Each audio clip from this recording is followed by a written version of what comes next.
구독, 좋아요 눌러주세요. 꾹, 꾹. 대한민국이 더 발전합니다. K뮤지컬 어쩌면 해피엔딩 토니상 6개 부문 석권. 대학로에서 브로드웨이까지 박천휴 작가 밀착 취재 실화기 운명적인 만남. 안녕하세요. 저는 CNN에서 문화예술 감동사연 분야를 담당하고 있는 루비입니다. 재미교포 2세로 태어나 한국과 미국 양쪽 문화를 모두 경험하며 자라왔기에 두 나라를 잇는 문화적 교류에 특별한 관심을 가지고 있어요. 오늘 여러분께 들려드릴 이야기는 제가 지난 6개월간 취재한 내용으로 아직도 믿기지 않을 정도로 감동적인 실화입니다. 모든 것은 2024년 6월 8일 밤 뉴욕 라디오시티 뮤직홀에서 시작되었습니다. 저는 제78회 토니상 시상식을 취재하기 위해 특파원으로 파견된 상태였죠. 솔직히 말씀드리면 매년 이런 시상식을 취재해왔기 때문에 그날도 별다른 기대는 하지 않고 있었습니다. 그런데 그 순간이 왔습니다. 작사작곡상 수상자, 어쩌면 해피엔딩의 박천휴, 윌 에런슨. 제 귀를 의심했습니다. 한국 이름이 브로드웨이 토니상에서 호명되다니요. 무대 위로 올라가는 동양인 남성의 모습을 보며 저는 가슴이 두근거리기 시작했습니다. 브로드웨이 커뮤니티가 저희를 받아들여 준 것에 정말 감사합니다. 박천휴 작가의 수상 소감이었습니다. 그런데 이상했어요.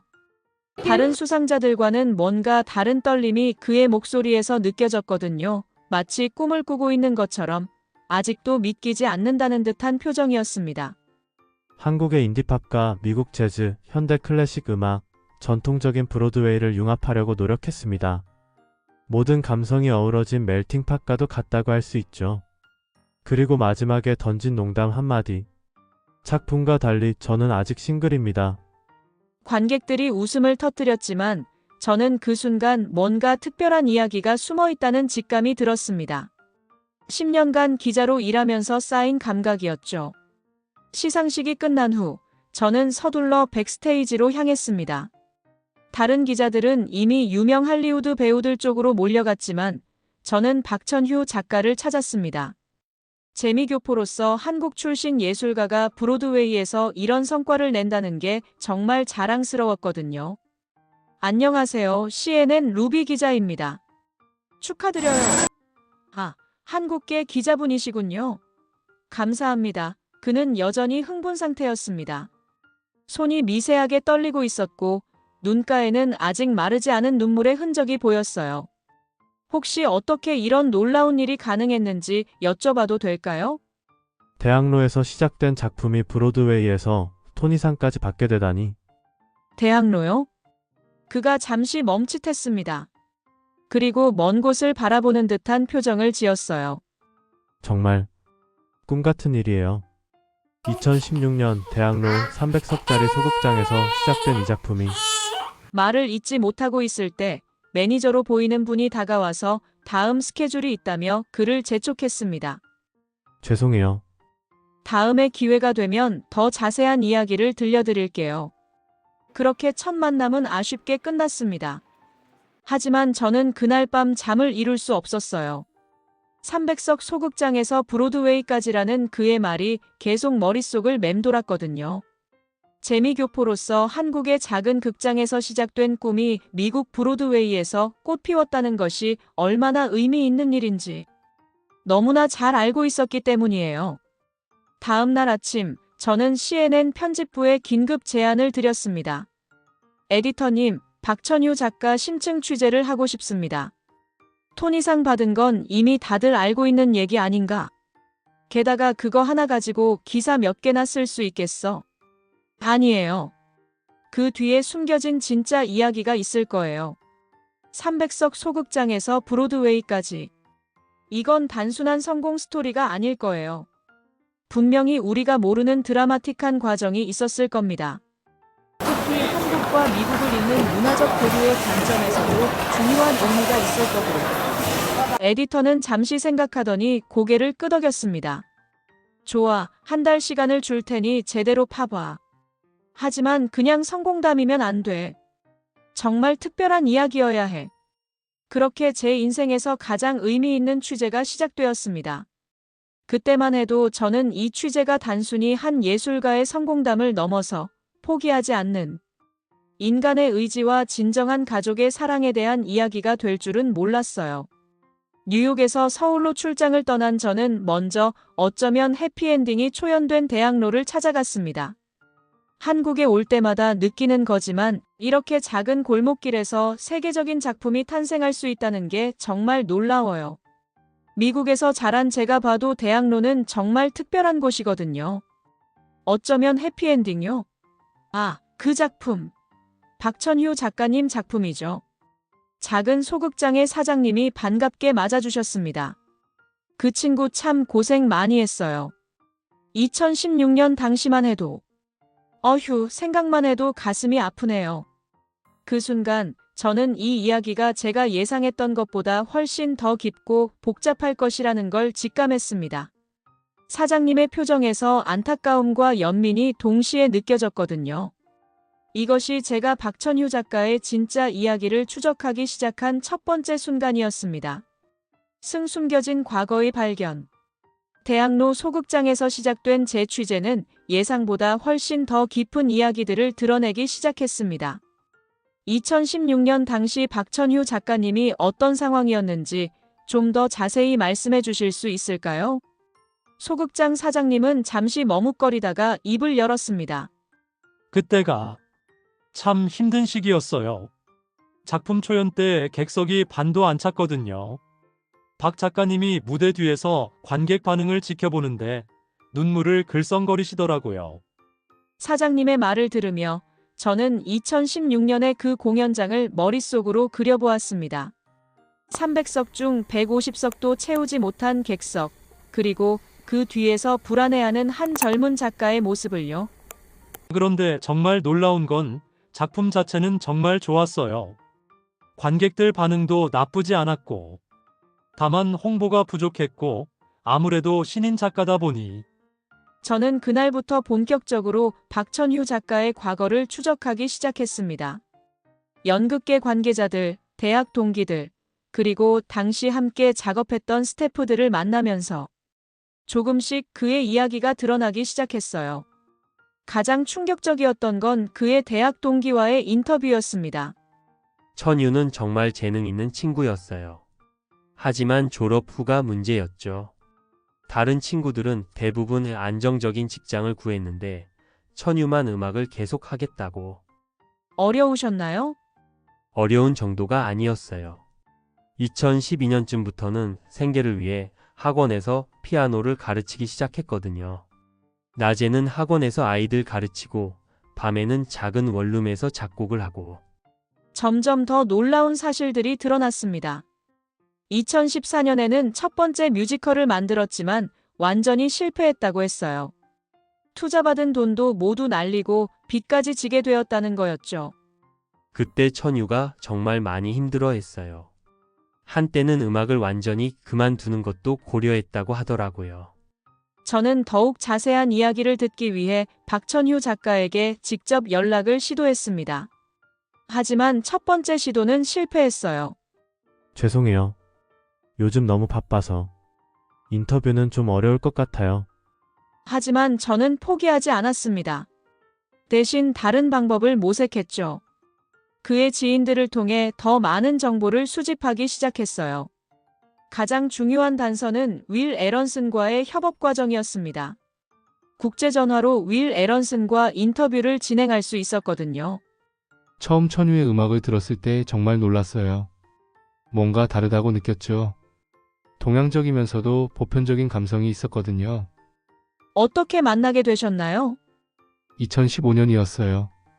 한국의 음악 관련 세미나에 참석했는데 누군가 천유의 데모 음악을 들려줬어요. 그 순간 이 사람과 꼭 작업해보고 싶다고 생각했죠. 하지만 윌 에런슨의 다음 말이 더 충격적이었습니다. 그런데 천유를 처음 만났을 때 그는 거의 음악을 포기할 뻔한 상태였어요. 실패에 대한 두려움, 경제적 어려움, 모든 게 그를 짓누르고 있었죠. 그럼 어떻게 다시 음악을 하게 되었나요? 그의 어머니 때문이었어요. 어머니. 그 순간 저는 이 이야기의 핵심에 한 걸음 더 다가섰다는 걸 느꼈습니다. 천유의 어머니는 정말 특별한 분이셨어요. 아들의 음악을 누구보다 믿고 계셨거든요. 2015년 당시에도 천유가 포기하려고 할 때마다 격려해 주셨다고 해요. 저는 박천휴 작가의 어머니에 대해 더 알고 싶어졌습니다. 하지만 안타깝게도 그분은 이미 몇 년 전에 돌아가셨다는 걸 알게 되었어요. 그래도 포기하지 않고 당시 상황을 아는 분들을 계속 찾아다녔습니다. 그러던 중 박천휴 작가의 고등학교 음악 선생님을 만날 수 있었어요. 천유 어머니는 정말 대단한 분이셨어요. 집안 형편이 어려웠는데도 천유의 음악 교육을 위해서는 아낌없이 투자하셨거든요. 어머니께서 음악에 대해 잘 아셨나요? 아니에요. 음악은 전혀 모르셨어요. 하지만 천유가 피아노를 칠 때면 항상 옆에서 들으시면서 눈물을 흘리시곤 했어요. 이렇게 아름다운 음악을 세상 사람들이 모른다는 게 안타깝다고 말씀하시면서요. 그 순간 저는 가슴이 뭉클해지는 걸 느꼈습니다. 한 어머니의 무조건적인 사랑과 믿음이 얼마나 큰 힘이 될 수 있는지를 깨닫게 되었죠. 하지만 더 충격적인 사실은 따로 있었습니다. 2017년 영업한 제작 과정에서 박천휴 작가가 겪었던 시련들이었어요. 브로드웨이 진출을 위한 영업한 제작이 쉽지 않았다고 들었는데요. 윌 에런슨이 한숨을 쉬었습니다. 정말 힘든 시간이었어요. 투자자들의 연이은 거절, 문화적 차이에 대한 이해 부족. 한때는 프로젝트 자체를 포기해야 하나 싶었죠. 박천휴 작가는 어떻게 견뎠나요? 솔직히 말하면 거의 무너질 뻔했어요. 2017년 말쯤 천유가 저에게 전화를 걸어서는 미안하다, 더 이상은 못하겠다고 하더라고요. 그 순간에 박천휴 작가의 심정이 어땠을지 저는 상상할 수 있었습니다. 꿈을 향해 달려왔지만 현실의 벽 앞에서 좌절할 수밖에 없었던 한 예술가의 마음을요. 하지만 이야기는 여기서 끝나지 않았습니다. 바로 그때 기적 같은 일이 일어났다고 윌 에런슨이 말했어요. 그런데 그 전화를 받고 며칠 후 천유에게서 다시 연락이 왔어요. 목소리가 완전히 달라져 있었죠. 다시 해보자고 하더라고요. 무슨 일이 있었던 걸까요? 그건 천유가 직접 말해줘야 할 이야기인 것 같아요. 하지만 제가 아는 건 그 이후부터 천유의 음악이 완전히 달라졌다는 거예요. 더 깊어지고 더 진심이 느껴졌죠. 윌 에런슨의 말에서 저는 이 이야기의 가장 중요한 순간이 바로 그때였다는 걸 알 수 있었습니다. 2017년 말, 포기 직전에 박천휴 작가에게 무슨 일이 일어났던 걸까요? 그리고 지금 생각해보면 그때부터 어쩌면 해피엔딩이라는 제목도 확정됐어요. 처음에는 다른 제목들도 고려했었거든요. 어쩌면 해피엔딩이라는 제목에 특별한 의미가 있나요? 네, 분명히 있을 거예요.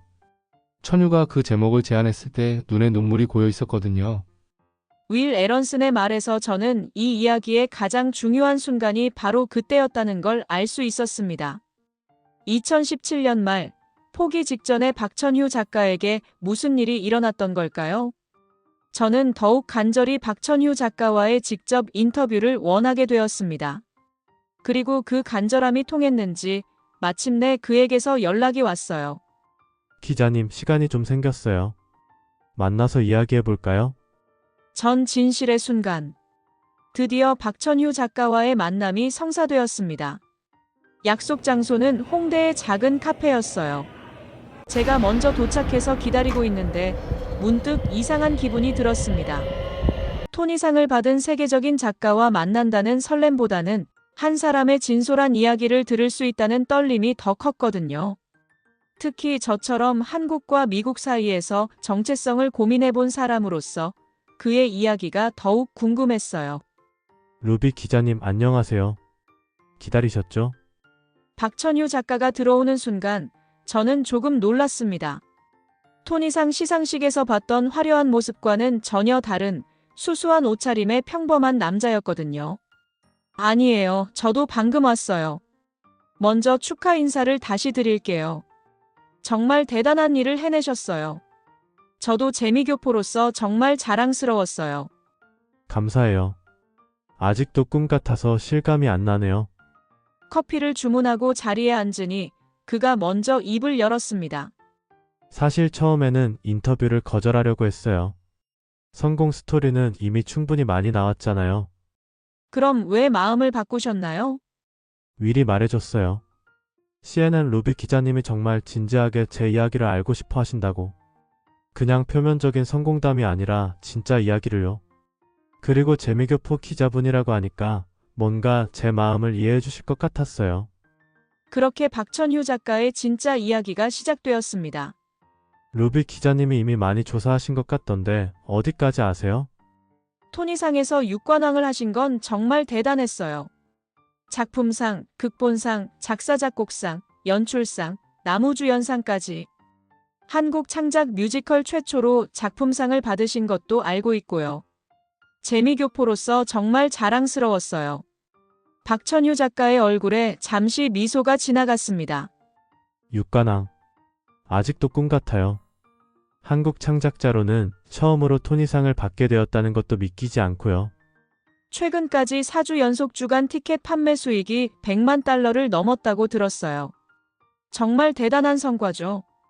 네, 정말 감사한 일이에요. 미국 관객들이 우리 작품을 이렇게까지 사랑해 주실 줄은 몰랐거든요. 그런데 제가 정말 궁금한 건 2015년쯤 포기를 고려하셨다는 것까지는 알고 있어요. 그리고 2017년 말에 뭔가 중요한 일이 있었다는 것도요. 박천휴 작가의 표정이 순간 어두워졌습니다. 2017년. 정말 힘든 시기였어요. 영업한 제작이 계속 무산되고 투자자들은 모두 등을 돌렸고 솔직히 말하면 완전히 포기하려고 했어요. 그때 어머니께서 어떻게 도와주셨나요? 제 질문에 그의 눈가가 촉촉해졌습니다. 어머니. 그때 어머니는 이미 많이 아프셨어요. 암 진단을 받으신 지 1년쯤 되었을 때였죠. 저는 순간 숨이 막혔습니다. 그런 상황이었다니요. 어머니는 제가 힘들어하는 걸 아셨어요. 그런데도 항상 괜찮다, 천유야. 내 음악은 언젠가 반드시 세상에 알려질 거야 라고 말씀하셨죠. 하지만 2017년 말 정말 한계에 다다랐어요. 윌에게 더 이상 못하겠다고 전화를 걸었던 날 집에 들어가니 어머니가 제 방에서 뭔가를 쓰고 계시더라고요. 박천휴 작가는 잠시 말을 멈추고 깊은 숨을 들이쉬었습니다. 그게 편지였어요. 편지요? 네. 어머니가 제게 쓰신 편지였어요. 그런데 그 편지를 읽는 순간 제 인생이 바뀌었어요. 저는 숨을 죽이고 그의 다음 말을 기다렸습니다. 잠깐만요. 박천휴 작가가 가방에서 낡은 편지 봉투를 꺼냈습니다. 여러 번 접었다 폈다 한 흔적이 역력한 편지였어요. 이게 그 편지예요. 아직도 항상 가지고 다녀요. 그리고 조심스럽게 편지를 펼쳐 보여주었습니다. 떨리는 손글씨로 쓰여진 어머니의 편지였어요. 천유야, 내가 요즘 많이 힘들어하는 걸 엄마가 다 알고 있어. 음악을 포기하고 싶다는 것도 알고 있고. 하지만 엄마는 내 음악을 들을 때마다 눈물이 나. 이렇게 아름다운 걸 세상이 모른다는 게 너무 안타까워서. 천유야, 조금만 더 기다려보자. 어쩌면 해피엔딩이 올지도 몰라. 편지를 읽는 순간 저는 온몸에 전율이 흘렀습니다. 어쩌면 해피엔딩. 작품 제목이 바로 어머니의 편지에서 나온 거였어요. 이 편지를 읽고 나서 저는 다시 일어설 수 있었어요. 어머니의 마지막 희망을 저버릴 수는 없었거든요. 마지막 희망이요? 박천휴 작가의 목소리가 떨렸습니다. 어머니께서 편지를 쓰신 지 한 달 후에 돌아가셨어요. 그 순간 카페 안이 고요해졌습니다. 저는 무엇라 말해야 할지 몰랐어요. 어머니의 마지막 말씀이 천유야, 내 음악이 세상에 울려 퍼지는 걸 보고 싶었는데였어요. 그래서 다시 시작하신 거군요. 네, 2018년부터 다시 윌과 작업을 시작했어요. 이번에는 정말 포기하지 않겠다고 다짐하면서요. 그 이후의 이야기도 순탄하지는 않았다고 했어요. 2019년, 2020년, 2021년. 계속된 거절과 실패들. 하지만 그때마다 어머니의 편지를 다시 읽으며 버텼다고 하더라고요. 2022년 말 드디어 브로드웨이 프로듀서 한 분이 관심을 보이기 시작했어요. 하지만 마지막 순간에 또 거절당할 뻔했죠. 어떻게 설득하셨나요? 직접 피아노 앞에 앉아서 노래를 불렀어요. 어머니를 생각하며 진심을 담아서 윌 에런슨이 했던 말이 떠올랐습니다. That moment changed everything. 그 순간 모든 게 바뀌었어요. 프로듀서가 눈물을 흘리더라고요. 이런 진심을 어떻게 거절할 수 있겠느냐고 하면서요. 박천유 작가의 이야기를 들으며 저는 이것이 단순한 성공 스토리가 아니라는 걸 확신하게 되었습니다. 이건 사랑의 이야기였어요. 어머니의 무조건적인 사랑과 믿음, 그리고 그 사랑에 보답하려는 아들의 의지에 관한 이야기였죠. 토니상을 받으신 날 밤에는 뭘 하셨나요? 어머니 묘소에 갔어요. 한국 시간으로는 이미 다음날 아침이었지만 어머니께 말씀드리고 싶었거든요. 어머니 해냈어요. 정말 어쩌면 해피엔딩이 왔어요 라고. 그 순간 저는 눈물이 나올 것 같았습니다. 이 얼마나 아름다운 이야기인가요? 한 어머니의 사랑이 결국 세계를 감동시킨 예술 작품이 되었다니요. 그런데 기자님, 박천유 작가가 갑자기 진지한 표정을 지었습니다. 사실 제가 이야기를 공개하는 이유가 따로 있어요. 어떤 이유인가요? 요즘 너무 많은 젊은 예술가들이 포기하고 있거든요. 경제적 어려움 때문에, 현실의 벽 때문에. 저도 그럴 뻔했으니까 그 마음을 너무 잘 알아요. 그의 목소리에서 진심이 느껴졌습니다. 이 이야기를 통해서 말하고 싶어요. 어쩌면 해피엔딩은 정말로 올 수 있다고. 늦어도 괜찮고 힘들어도 괜찮다고. 중요한 건 포기하지 않는 것이라고요. 그리고 무엇보다 그가 어머니의 편지를 다시 조심스럽게 접으며 말했습니다. 누군가 여러분을 믿고 있다는 걸 잊지 마세요. 저에게는 어머니가 계셨지만 여러분에게도 분명히 그런 사람이 있을 거예요.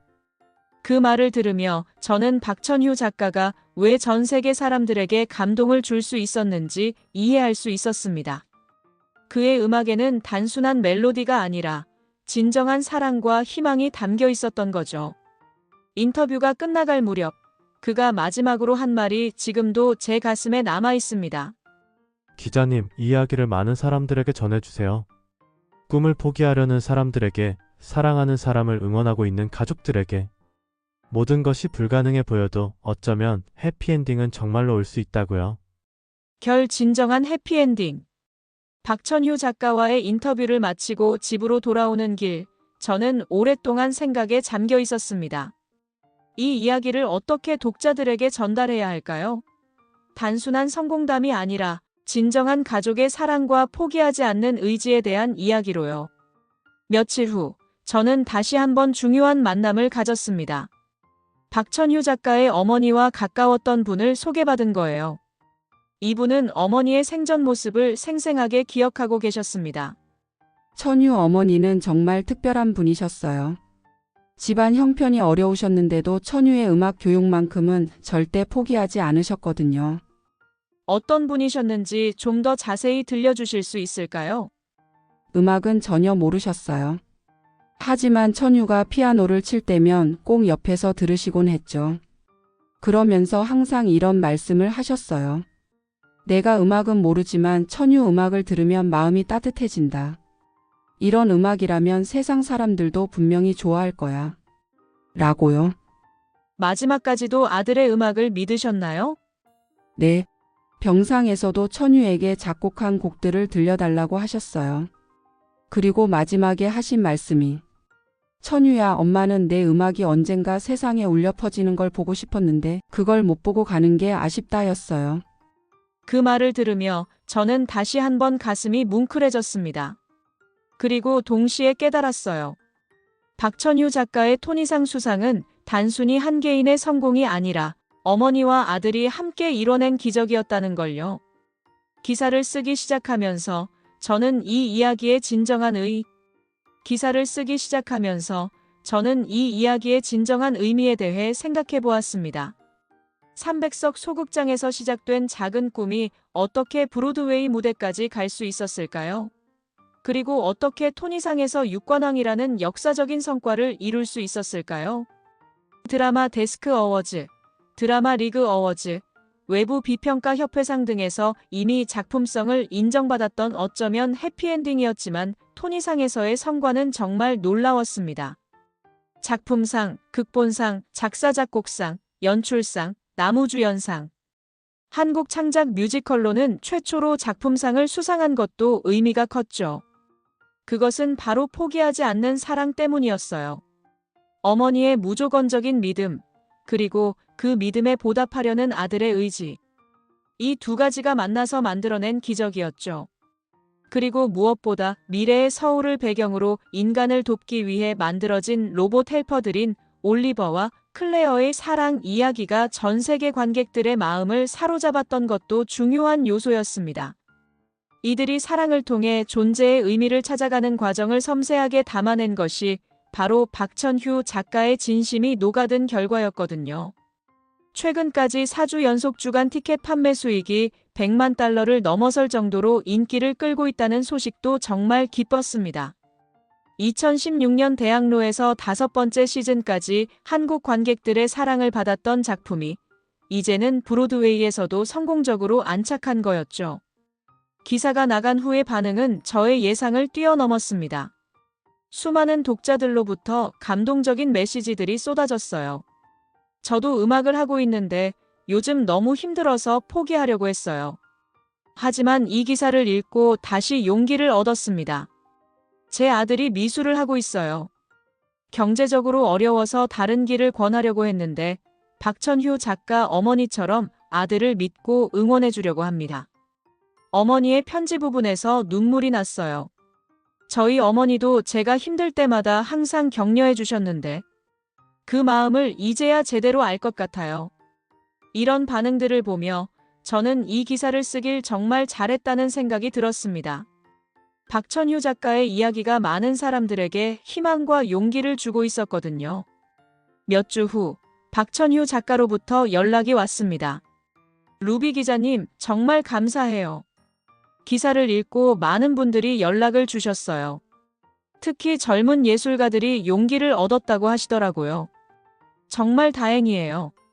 좋은 이야기를 들려주셔서 감사했어요. CNN 독자들 반응도 정말 뜨거웠어요. 그런데 루비 기자님께 하나 더 말씀드리고 싶은 게 있어요. 무엇인가요? 요즘 어머니 생각이 더 많이 나요. 토니상에서 육관왕을 하고 나서도 그렇고 기자님 기사를 보고도 그렇고 어머니가 정말 자랑스러워 하실 것 같아서요. 분명히 그러실 거예요. 한국 창작자 최초로 토니상을 받으셨잖아요. 그리고 올 하반기에 국내에서 6번째 시즌을 개막할 예정이에요. 브로드웨이에서의 성공을 바탕으로 한국 관객들께도 더욱 완성도 높은 작품을 선보이고 싶어요. 정말 좋은 소식이네요. 이제 정말로 확신해요. 어머니가 편지에 쓰신 어쩌면 해피엔딩이 정말로 왔다고요. 작품상부터 시작해서 6관왕까지 꿈에서도 상상할 수 없었던 일들이 현실이 되었어요. 그 말을 들으며 저는 이 이야기의 진정한 해피엔딩이 무엇인지 깨달았습니다. 토니상 수상이나 브로드웨이 성공이 아니라 어머니의 사랑이 세상에 전해지고 그 사랑이 다른 사람들에게도 희망을 주게 된 것. 그것이 진정한 해피엔딩이었어요. 마지막으로 저는 이 이야기를 읽고 계시는 모든 분들께 박천휴 작가의 메시지를 전하고 싶습니다. 특히 저처럼 두 문화 사이에서 정체성을 고민하는 분들, 그리고 꿈을 향해 나아가고 있는 모든 분들께요. 여러분의 꿈이 아무리 불가능해 보여도 현실의 벽이 아무리 높아 보여도 포기하지 마세요. 그리고 여러분을 믿고 응원해주는 사람들의 마음을 기억하세요. 어쩌면 정말로 해피엔딩이 기다리고 있을지도 모르니까요. 300석 소극장에서 시작된 작은 꿈이 결국 세계를 감동시켰듯이 여러분의 꿈도 언젠가는 아름다운 현실이 될 수 있을 거예요. 이것이 제가 6개월간의 취재를 통해 발견한 박천휴 작가의 진짜 이야기입니다. 단순한 성공담이 아니라 사랑과 희망, 그리고 포기하지 않는 의지에 관한 감동적인 이야기였어요. CNN 기자로서 그리고 재미교포로서 이런 이야기를 전할 수 있어서 정말 영광이었습니다. 마지막으로 한 가지 더 말씀드리고 싶은 것은 이 이야기가 끝이 아니라는 점입니다. 박천휴 작가는 지금도 새로운 작품을 준비하고 있고 더 많은 젊은 예술가들을 돕기 위한 프로젝트도 계획하고 있다고 해요. 어머니의 사랑으로 시작된 이야기가 이제는 더 많은 사람들에게 사랑과 희망을 전하는 이야기가 되어가고 있는 거죠. 정말로 어쩌면 해피엔딩은 계속되고 있는 것 같습니다.